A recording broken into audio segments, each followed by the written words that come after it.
Hi, I'm Scott, your SKS Video guy, and I don't know, I'm getting a sinking feeling about this place.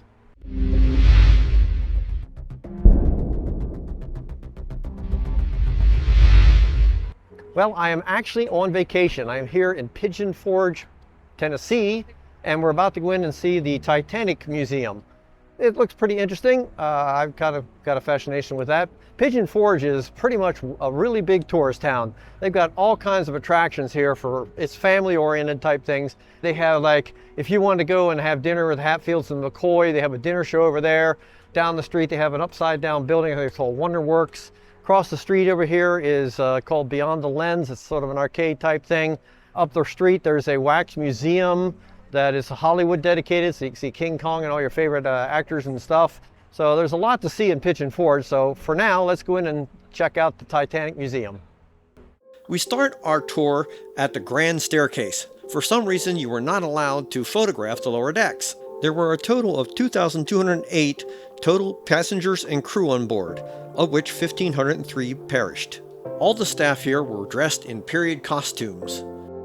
Just down the hall was a room with a young man named Josh, who was blind, playing the piano. He was playing in remembrance of the 8 musicians that were on board.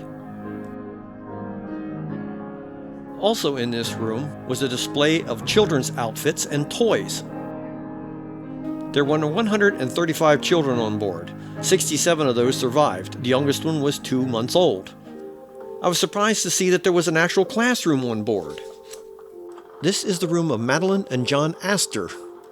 They were one of 17 newlywed couples on board the Titanic, and as you can see from their room, they were the wealthiest couple on board. There were many actual relics from the ship on display, like this passenger trunk and purse handle. This is a recreation of the bridge with all the equipment that they used to operate and navigate the ship.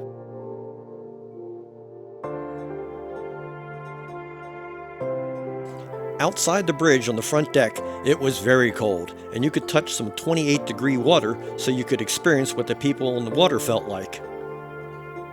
This is a representation of the different slope angles the ship went through while sinking. Could you hold on? This is a full-size representation of one of the lifeboats on board.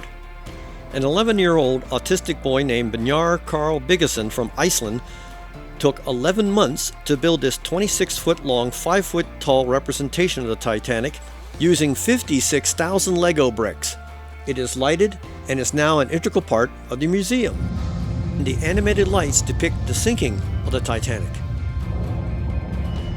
They even had some representations of the submersibles they used to explore the ship. Soon enough, we got back to the Grand Staircase and it was time to leave. The end of the tour finds us in the gift shop containing all kinds of merchandise, like hats, t-shirts, games, and even books on animals that were on the Titanic. My friend Tony likes to collect china from cruise ships, and he couldn't resist getting some from Titanic. Well, that was our look at the Titanic, and I highly recommend coming to it. So if you're ever down in Pigeon Forge, take a look at the Titanic Museum. It's really fun. Pigeon Forge is located in the Smoky Mountain region of Tennessee. We stayed at this place. This is the Grand Smoky Resort. Really nice place. It features a lot of amenities like an indoor pool and a gym. It also has very spacious rooms with a kitchenette, all for less than $100 a day. In front of and associated with the hotel is this place. This is the Wood Grill Buffet. This is where we ate some of our meals like breakfast. They had pretty much everything you want for breakfast, including the southern favorite, grits. Now, how did I supposed to know that it was considered a mortal sin down south to put ketchup on grits? Well, either way, they didn't find that very funny, so I was politely asked to leave. Of course, they weren't too upset. They did say, "Bless my heart." Soon enough, we were out and about exploring Pigeon Forge. One of the things Connie and Tony like to do is explore antique malls. I guess they have an eagle eye to find the bargains in there. But either way, they had fun. They call it teaking. So they must have kikied something, because they were pretty happy with what they got. Across the street from the antique mall was this alpine slide ride. And there was a half a dozen or more of these located all over Pigeon Forge. They were very popular. And no, I didn't ride it. I'm 65 years old and I darn near broke a hip just filming this.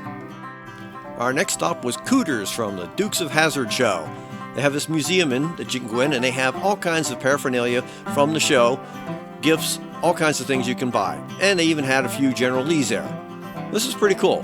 The interior of it was signed by some of the cast members, and heck, you can even sit into it and have fun, which I did. They had Daisy Duke's Jeep there, as well as a recreation of the Boar's Nest Bar. So apparently saying, "God, look at the size of that rat," wasn't a very appropriate thing to do. So once again, they weren't too happy with me, and they politely asked me to leave again. They also said, bless my heart, I gotta get a book on Southern etiquette for down here. Our next stop was just down the road from Cooters. One of the fun places to visit here in Pigeon Forge, Tennessee is this place. This is called the Island. We're just going to look around this place here. It's kind of an amusement park with lots of shops. There certainly were lots of rides and attractions for everybody. This was a family-oriented place. Lots of rides for both big kids and little kids alike.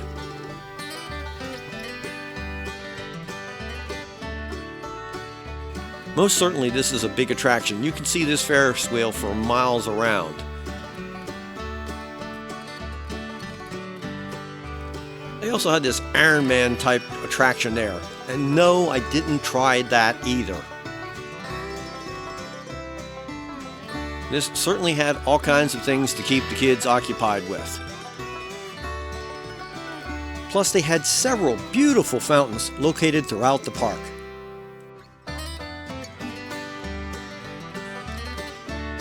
As you walk through the streets, looking in all the shops and admiring everything, it had a very theme park feel to it, including a water show. You know, after looking around the island here in Pigeon Forge, it's a really nice place. It's a destination unto itself. This is one of the stops you should put on your list for Pigeon Forge. Well, as you can see, I made it back from my trip to Pigeon Forge, Tennessee. We had a great time down there. We initially went down there just to see the Titanic Museum, but when we got down there, we realized that, man, there's a lot to see down here. Right next door to our hotel was the Hollywood Wax Museum. That was really cool. I'd like to have seen that. Just next to the Titanic Museum was the Hatfield McCoy Dinner Theater. My sister had gone to that and said it was really fun. So that's one thing I'd like to have seen. Definitely gonna have to go back there again. Next to that was the Wonder Works, the upside down building. That was pretty neat. Dollywood's down there. We drove by it, but we only saw the parking lot there. So if you plan to go to Pigeon Forge, definitely plan on spending several days down there. I mean, you could spend a day alone just in the island section alone. Well, that's about it for this video here. We hope you enjoyed it. If you did, hey, give us a thumbs up. Think about subscribing to our channel and maybe ringing the bell to be notified of our upcoming videos. Until then, I'm Scott, your SKS video guy, and y'all come back now, you hear?